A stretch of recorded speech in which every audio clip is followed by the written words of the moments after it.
نا کچھ لوگ کہتے ہیں مجھے ٹائم نہیں ملتا نماز کا، تو میں کہتا ہوں یہ آپ نے بڑی جرت کی بات کی ہے۔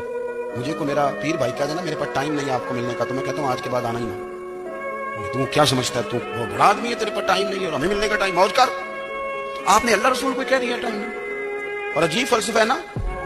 کہا جائے نماز پڑھنے آؤ تو کہتے ہیں کپڑے ٹھیک نہیں، اور کہا جائے کہ آؤ ذرا دعوت پہ چلیں تو کہتے ہیں ایک منٹ ٹھہر میں کپڑے بدل کے آیا۔ نماز کے لیے کہا تو کہتا ٹھیک نہیں، دعوت کے لیے کہا تو کہتا میں ذرا تیاری کر لوں، یوں جانا مناسب نہیں۔ امام نہ ٹھیک نہیں، رب تو فرماتا ہے کہ جب تم مسجد میں آئے تو زینت اختیار کر کے آ۔ نبی علیہ السلام نے فرمایا بے نماز کی قبر میں ایک اشدہا آئے گا، اس کا نام کیا ہوگا؟ اشجاع الاقرع، گنجا سانپ۔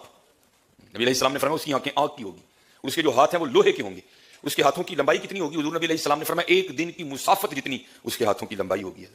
وہ بے نماز کی قبر میں آئے گا اور آ کر کہے گا انا اشجاع الاقرع، میں گنجا سانپ ہوں،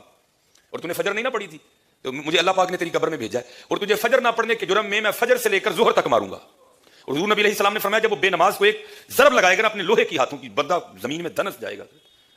اور کیا ہوگا حضرت؟ وہ پھر اس کو نکالے گا اور پھر اس کو ظہر تک مارے گا حضرت، اور پھر جب ظہر کا وقت آئے گا پھر اس کو کہے گا تیری قبر میں مجھے اللہ نے بھیجا ہے، تو نے زور نہیں نہ پڑی تھی، تو فارغ بیٹھا رہتا تھا نا، تیرے کانوں میں اذان کی آواز بھی آتی، تو نے زور نہیں نہ پڑی، اب تجھے ظہر نہ پڑھنے کے جرم میں زور سے لے کر اثر تک ماروں گا۔ پھر حضور نبی علیہ السلام نے فرمایا جب اثر کا وقت آئے گا وہ پھر کہے گا تو نے اثر نہیں نہ کہ بے نمازی کو قبر ایسے دبائے گی کہ اس کی پسلیاں ٹوٹ پھوٹ کر ایک دوسرے میں پیوست ہو جائیں، کیسے سہ سکیں گے؟ بہانے نہ کرو نماز سے، طبیعت ٹھیک نہیں ہے تو فلاں کام ہے، کسی صورت میں نماز معاف نہیں ہے، لیکن ہاں تھوڑے تھوڑے بہانے پر یار بس طبیعت اگلے جمعے سے نماز پکی، بس ابھی 2 دن بعد نماز پڑھوں گا، نہیں۔ آپ جہاز میں ہیں، آپ ٹرین میں ہیں، آپ بس میں ہیں، آپ سفر میں ہیں، آپ گھر میں ہیں، آپ نے نماز پڑھنی ہے۔ اور یقین کریں خوش نصیب ہیں وہ لوگ جو نماز کے پابند ہیں، یقین کریں ان کو نماز کے بغیر چین بھی نہیں آتا، جو پکے نمازی ہیں ان سے ملیں آپ کبھی، اور ماشاءاللہ یہاں بہت سارے ایسے ہیں ان کو تو جو نماز نہیں پڑھتے جب وہ کھانے کے لیے بیٹھتے تو ان کے لقمے ان پہ لعنت کرتے، وہ کپڑے پہنتے تو لباس ان پہ لعنت کرتا ہے، جب وہ باہر نکل کے چلتے تو باریک باریک کیڑے مکوڑے اللہ سے کہتے اللہ ہمیں طاقت دے کہ اس بدبخت کو ہم ختم کر دیں، اس کا خاتمہ کر دیں۔ کیڑے مکوڑے بھی نفرت کرتے ہیں چھوٹے چھوٹے اس سے جو نماز نہیں پڑھتے۔ حضرات صحابہ کرام کہتے تھے رسول اللہ کے ظاہری دور میں ہم مسلمان اور کافر کو ایک ہی چیز سے پہچانتے تھے، جو نماز پڑھتا ہے اس کو مسلمان سمجھتے تھے، جو نماز نہیں پڑھتے کیا وہ مسلمان نہیں رہتے؟ نماز کو جو فرض تسلیم نہیں کرتا وہ تو کافر ہو جائے گا، اور جو نماز کو فرض تسلیم کرتا ہے پھر سستی کے مارے نہیں پڑھتا جیسے آج کل ہے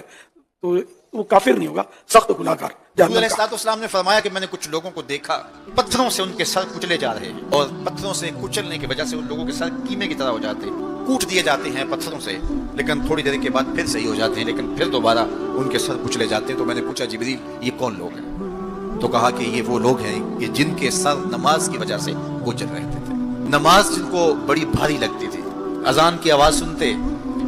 اور پھر دوبارہ سرہانے پہ سر ڈال دیتے اور اٹھنے کی ہمت نہ پڑتی، حی علی الصلاۃ حی علی الفلاح کی دل فریب صدائیں کانوں میں پڑتی، تو ان کے سر نماز کی وجہ سے گوجر ہوتے تھے اور آج ان کے سر پتھروں سے کوٹے جا رہے ہیں۔ رشتہ جنت کے اندر اہل جنت مجرمین کو دیکھ رہے ہوں گے جو جہنم کی آگ میں جل رہے ہوں گے، اور ان سے سوال کریں گے، باقاعدہ ان سے بات کریں گے اور پوچھیں گے ان کو تم جہنم میں کیسے آئے؟ قالوا لم نک من المصلین، وہ کہیں گے ہم نماز نہیں پڑھتے تھے، نماز نہ پڑھنے کا سبب ہوا کہ آج ہم جہنم کا ایندھن بنے، ولم نک نطعم المسکین، اور ہم مسکینوں کو کھانا نہیں کھلایا کرتے، تو وہ کہیں گے ہم نماز نہیں پڑھتے تھے اور مسکینوں کو کھانا نہیں کھلاتے۔ میرے آقا صلی اللہ علیہ وسلم نے فرمایا کہ جس نے صرف ایک وقت کی نماز جان بوجھ کر چھوڑ دی، جان بوجھ کر ایک وقت کی نماز جس نے چھوڑ دی، گویا کہ اس نے ساری دنیا کے انسانوں کو قتل کر دیا، ساری دنیا کے انسان کے قاتل کو جو عذاب ملے گا، اپنے ماں باپ کے قاتل کو جو عذاب ملے گا، جان بوجھ کر ایک وقت کی نماز چھوڑنے والے کو عذاب دیا جائے گا۔